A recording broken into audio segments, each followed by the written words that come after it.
যিনি যত বড় শিক্ষিত তিনি বেশিরভাগ ক্ষেত্রে তত বড় চোর। আল মাহমুদকে বোঝার জন্য মানব জাতিকে বুঝতে হবে। দেশজ আধুনিকতা, আধুনিক এই শব্দটি, এই মতবাদটি ঊনবিংশ শতাব্দীর গোড়ার দিকে সূচিত হয়েছে। শিল্প সাহিত্য নিয়ে এটি শুরু হয়নি, হয়েছে শিল্প নিয়ে, পরে এটি শিল্প সাহিত্যে এসেছে। শিল্প সাহিত্যে যখন আধুনিকতাবাদ এসেছে, সেই আধুনিকতা আমাদেরকে স্পর্শ করেছে 30-এর দশকে। এই আধুনিকতাবাদ যখন থেকে শুরু হয়েছে, অনেকের অনেক মতবাদ আছে, যিনি যে মত দিয়েছেন সেটি মতবাদ, এবং এই কারণে এক একজনের মতবাদ এক এক রকম। তবে আধুনিকতাবাদের বিশেষ কিছু বৈশিষ্ট্য আমরা আমাদের কবিদের মধ্যে, অর্থাৎ 30-এর কবি যারা, তাদের মধ্যে আমরা দেখতে পাই। তারা নিঃসঙ্গতাকে বেছে নিয়েছিলেন, তারা দুঃখবোধকে বেছে নিয়েছিলেন, তারা জীবনের না পাওয়া বেদনাকে বেছে নিয়েছিলেন, এবং অনেকটা নগর কেন্দ্রিক নগর সভ্যতাকে তারা বেছে নিয়েছিলেন। এই নগর সভ্যতা আধুনিক কবিদের একটি বিশাল বিষয় হয়ে উঠেছে।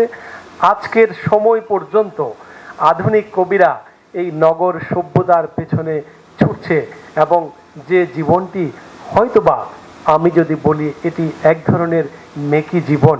কারণ একজন মানুষ শুধু নাগরিক নন এবং শুধু গ্রামীণও নন, তিনি একটি দেশের, একটি জাতির, একটি মাটির।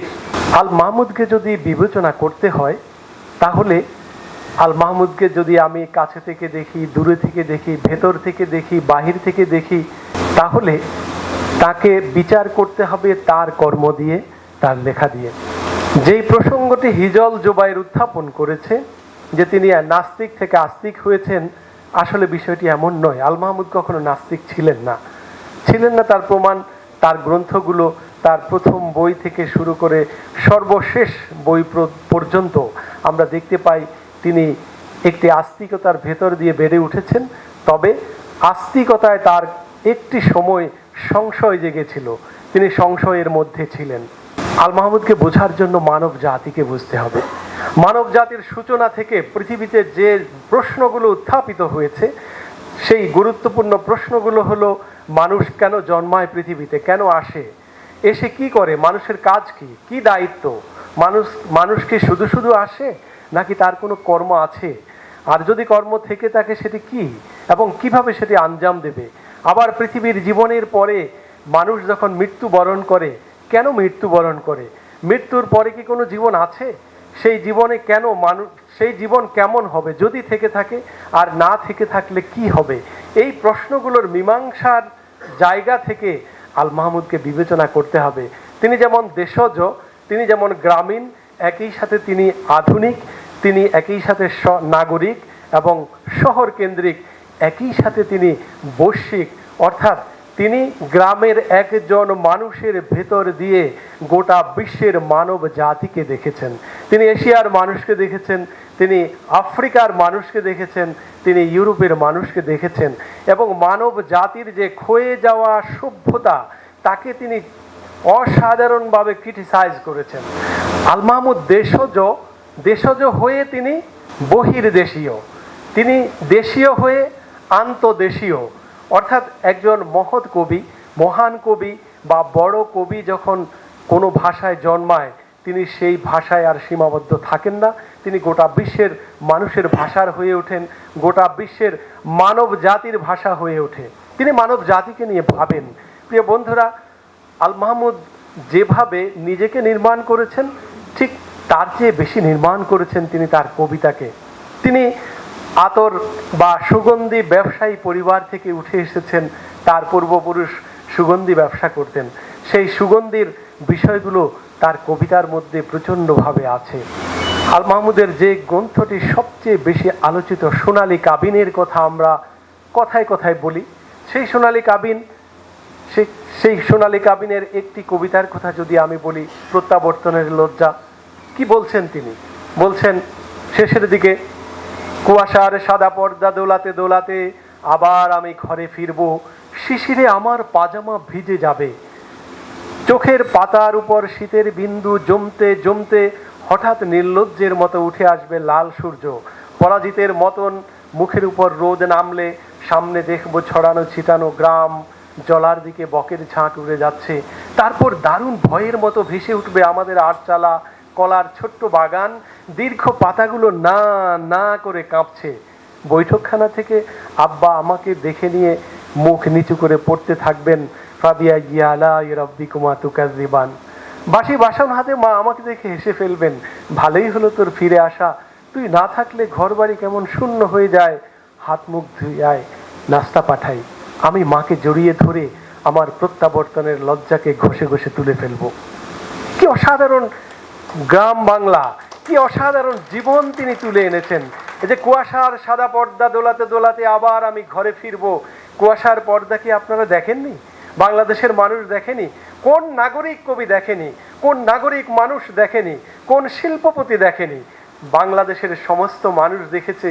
বাংলাদেশের সমস্ত মানুষের এই অভিজ্ঞতা আছে, কুয়াশার চাদরে তার চোখের পাতা ভিজে গেছে, তার মাথার চুল ভিজে গেছে, কিংবা মাথায় যদি কোনো ক্যাপ পাতা থাকে সেই ক্যাপ ভিজে গেছে, তার চাদর ভিজে গেছে, তার পাজামা ভিজে গেছে।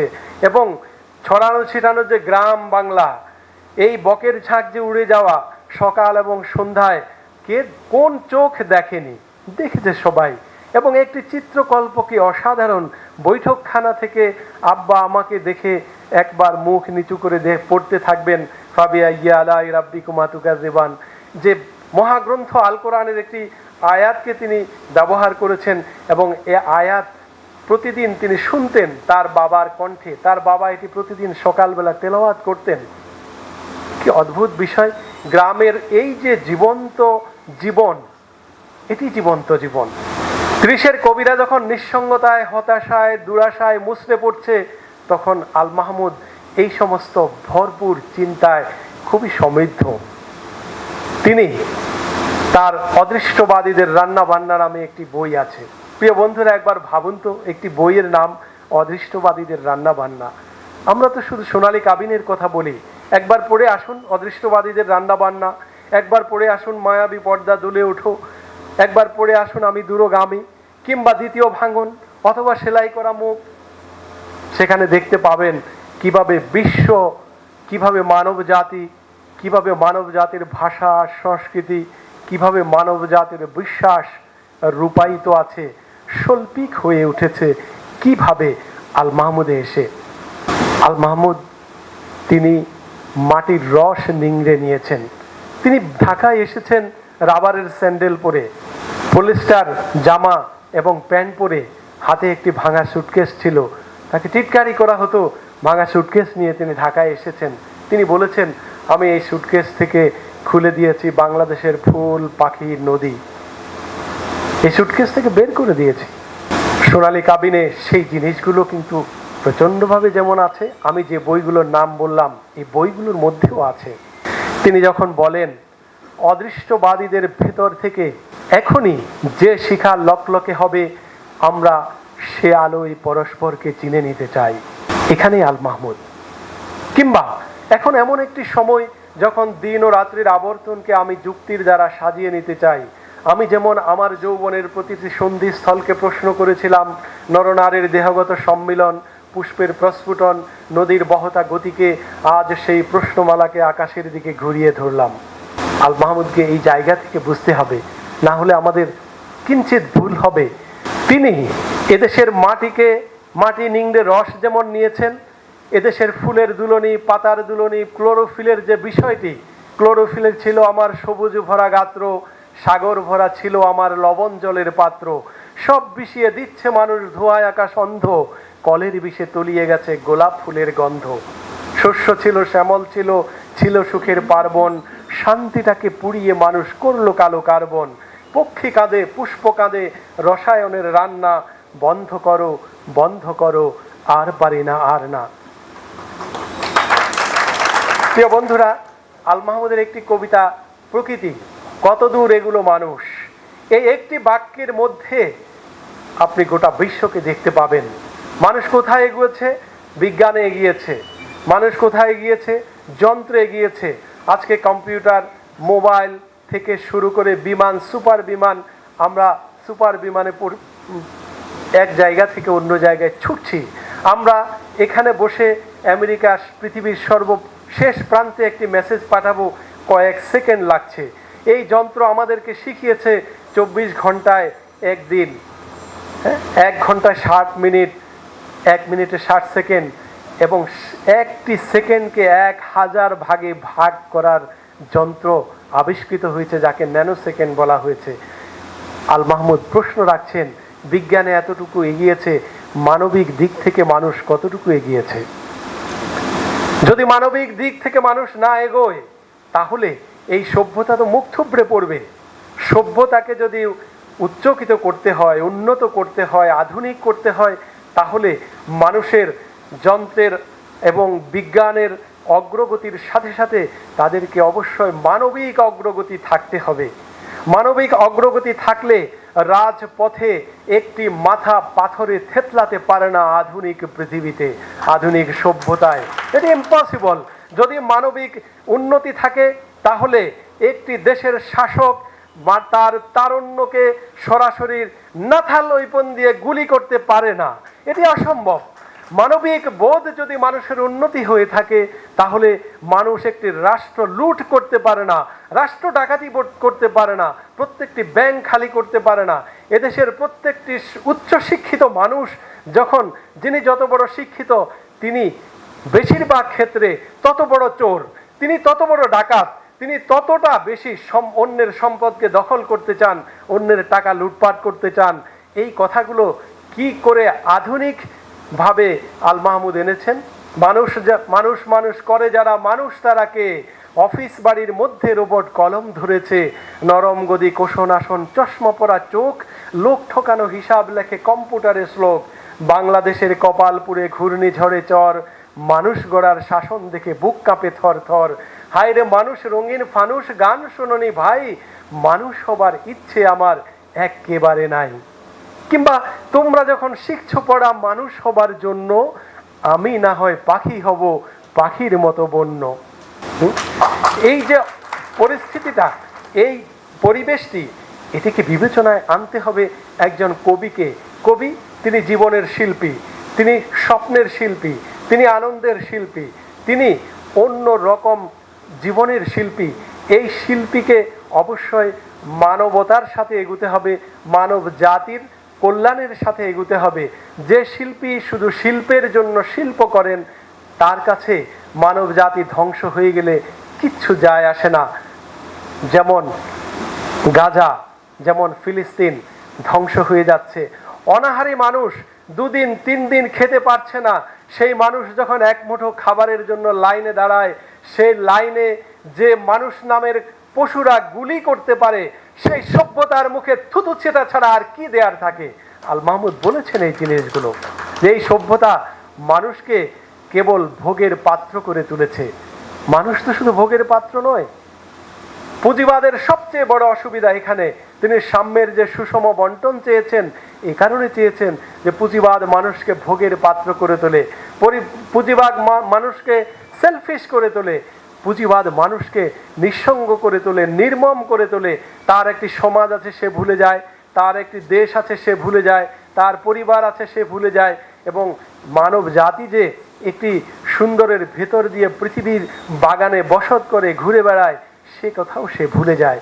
প্রিয় বন্ধুরা, আল মাহমুদ এই ক্ষেত্রে তিনি আগেই বলেছি আমি, তিনি দেশীয়, তিনি দেশজ, তিনি একই সাথে গ্রামীণ, একই সাথে শহুরে, তিনি একই সাথে ঐতিহ্যধারী, একই সাথে আধুনিক। এই সব কিছু মিলে একটি রসায়ন আল মাহমুদে এসে মিলেছে। তিনি কতটা গ্রামীণ, কতটা দেশীয়, কতটা দেশজ, এবং এই দেশীয় গ্রামীণ বাঙালি চাষি মুসলিম পরিবারের মুখের ভাষাকে তিনি কিভাবে আধুনিক করে তুলেছেন, তারই বর্ণনা আল মাহমুদ, গোটা আল মাহমুদে ছড়িয়ে আছে। তিনি সোনালী কাবিনের একটি কবিতায় বলছেন, কবিতা এমন, কবিতা তো কৈশোরের স্মৃতি, সে তো ভেসে ওঠা ম্লান আমার মায়ের মুখ, নিম ডালে বসে থাকা হলুদ পাখিটি, পাতার আগুন ঘেরা রাত জাগা ছোট ভাই বোন, আব্বার ফিরে আসা সাইকেলের ঘন্টা ধ্বনি, রাবেয়া রাবেয়া আমার মায়ের নামে খুলে যাওয়া দক্ষিণের ভেজানো কপাট। কবিতা তো ফিরে যাওয়া, পার হয়ে হাঁটু জল নদী, কুয়াশায় ঢাকা পথ, ভোরের আজান, পিঠার পেটের ভাগে ফুলে ওঠা তিলের সৌরভ, মাছের আঁশটে গন্ধ, উঠানে ছড়ানো জাল, আর বাঁশ ঝাড়ে ঘাসে ঢাকা দাদার কবর। কবিতা তো 46-এ বেড়ে ওঠা অসুখে কিশোর, স্কুল পালানোর সভা মিছিল, হতভাগ্য দাঙ্গার আগুনে ফিরে আসা অগ্রজের কাতর বর্ণনা। কবিতা চরের পাখি, কুড়ানো হাঁসের ডিম, গন্ধভরা ঘাস। কবিতা গোপন খামে নীল পেড়ে সাজানো অক্ষর। কবিতা তো মক্তবের মেয়ে চুল খোলা আয়েশা আক্তার। এই একটি কবিতা যদি আমরা বিশ্লেষণ করি তাহলে আল মাহমুদে কিভাবে এই দেশ, বাংলাদেশের মাটি, বাংলাদেশের মানুষ, বাংলাদেশের ফুল পাখি, বৃক্ষ, নদী, ফসল, বিস্তীর্ণ ঘাসের মাঠ এবং আকাশ লুকিয়ে আছে। নারকোলরে লম্বা মাথায় হঠাৎ দেখি কাল, ডাবের মতো চাঁদ উঠেছে ঠান্ডা ও গোলগাল। ছিটকিনিটা আস্তে খুলে পেরিয়ে গেলাম ঘর, ঝিমধরা ওই মস্ত শহর কাঁপছিল থর থর। মিনারটাকে দেখতে লাগে দাঁড়িয়ে আছেন কেউ, পাথর ঘাটার গির্জেটা কি লাল পাথরের ঢেউ। দরগাতলা পার হয়ে যে মোড় ফিরেছি বাঁয়, কোত্থেকে এক উড়কো পাহাড় ডাক দিল আয় আয়। মিনারটাকে দেখতে লাগে দাঁড়িয়ে আছেন কেউ, পাথর ঘাটার গির্জেটা কি লাল পাথরের ঢেউ। কি অসাধারণ! দরগাতলা পার হয়ে যে মোড় ফিরেছি বাঁয়, কোত্থেকে এক উড়কো পাহাড় ডাক দিল আয় আয়। পাহাড়টাকে হাত বুলিয়ে লাল দিঘিটার পার, এগিয়ে দেখি জোনাকিদের বসেছে দরবার। আমায় দেখে কলকলিয়ে দিঘির কালো জল, বলল এসো আমরা সবাই না ঘুমানোর দল। পকেট থেকে খোলো তোমার পদ্য লেখার ভাঁজ, রক্ত জবার ঝোপের পাশে কাব্য হবে আজ। দিঘির কথায় উঠলো হেসে ফুল পাখিরা সব, কাব্য হবে জুড়লো কলরব। কি আর করি, পকেট থেকে খুলে ছড়ার বই, পাখির কাছে ফুলের কাছে মনের কথা কই। দেখুন, এই যে বিস্তীর্ণ প্রকৃতির কথা আমি বলেছি, এই বিস্তীর্ণ প্রকৃতির মধ্যে তিনি জীবনের যে মিল দিয়েছেন অসাধারণ। এই প্রকৃতির ভেতর দিয়ে মনুষ্য জীবনে আসা, মনুষ্য জীবনের ভেতর দিয়ে প্রকৃতিতে ফিরে আসা, গ্রাম থেকে শহরে, শহর থেকে গ্রামে, এই যে রসায়ন, এটি আল মাহমুদ বাংলা কবিতায় তিনি নিজস্বতা নির্মাণ করেছেন, নিজস্ব পৃথিবী নির্মাণ করেছেন। তিনি প্রায় বলতেন একজন কবির কাজ হলো তার জাতিকে স্বপ্ন দেখানো। আমি আমার জাতিকে আমার সাধ্যমতো স্বপ্ন দেখাতে চেষ্টা করেছি। তার সেই স্বপ্ন একটি আধুনিক বাংলাদেশ, একটি মানবিক বাংলাদেশ, একটি নাগরিক বান্ধব বাংলাদেশ, যেই বাংলাদেশের শাসকেরা নিজের কথা ভাববে না, তার দেশের মানুষের কথা ভাববে। যে পৃথিবীর উন্নত দেশগুলোতে শাসক আর জনগণের কথা ভাবে, জনগণ শাসকের কথা ভাবে, আমাদের দেশে পুরোই উল্টো। যে শাসক তিনি নিজের কথা ভাববেন, জনগণকেও তার কথাই ভাবতে হবে, কিন্তু জনগণের কথা ভাবার মতো কোনো অবসর আমাদের যেমন শাসকদের নেই, আমাদের আমলাদেরও নেই। আমরা যাদেরকে সিভিল সার্ভেন্ট বলি তারা আমাদের মালিক হয়ে আসে। আমরা সেরকম মালিক চাই না, আমরা জীবন বান্ধব মানুষ চাই। এই জীবন বান্ধব মানুষের কথাই আল মাহমুদ বলেছেন এবং বাংলাদেশের ভেতর দিয়ে তিনি পৃথিবীর কথা বলেছেন। আমি আর বাড়াতে চাই না আমার বক্তব্য। আমি কয়েকটি, আজম ভাই আছেন এখানে, বাংলা একাডেমির এরকম কোনো একটি হলের নাম বা সেমিনার কক্ষের নাম আল মাহমুদের নামে করা যায় কি না, আমি এটি অবশ্যই ডাকছি। এবং আল মাহমুদের রচনাবলী অবশ্যই বাংলা একাডেমি প্রকাশ করা উচিত বলে আমি মনে করি এবং এটা সহসা উদ্যোগ নেবেন, এটি আমি আশা করি। সর্বশেষ কথাটি বলতে চাই, আল মাহমুদ সারা জীবন এবং একা তিনি সাংস্কৃতিক লড়াই করেছেন। আসলে আমাদের লড়াইটি সাংস্কৃতিক লড়াই, আমাদের লড়াইটি বিশ্বাসের লড়াই, আমাদের লড়াইটি সুস্থতার লড়াই এবং তার বিরুদ্ধে অসুস্থতা, তার বিরুদ্ধে অবিশ্বাস, তার বিরুদ্ধে নাস্তিকতা। আমি নাস্তিকতাকে খারাপ বলছি না, কিন্তু সেই নাস্তিককে খারাপ বলবো যিনি ভণ্ড, যিনি ভিতরে একটি রেখে বাইরে আরেকটি প্রকাশ করেন, যিনি বাইরে অস্বীকার করেন ভেতরে স্বীকার করেন, যিনি আল মাহমুদকে দিনের বেলা গালে দিয়ে রাতের বেলা আল মাহমুদের পায়ে হাত রেখে বলতেন আমাকে দোয়া করে দিন। এরকম ভণ্ডদেরকে আমরা ঘৃণা করি। আপনি নাস্তিক হবেন, সততার সাথে নাস্তিক হন। আমি আস্তিক হবেন, তাও ভণ্ড হবেন না, সততার সাথে আস্তিক হন, তাহলে ভেতর বাইরের পৃথিবী আপনাকে সেলিউট করবে। এবং আল মাহমুদ সেই সুস্থ এবং সুন্দর মানুষের জন্য আজীবন লড়াই করেছেন। ভালো থাকবেন সবাই। আল্লাহ হাফেজ।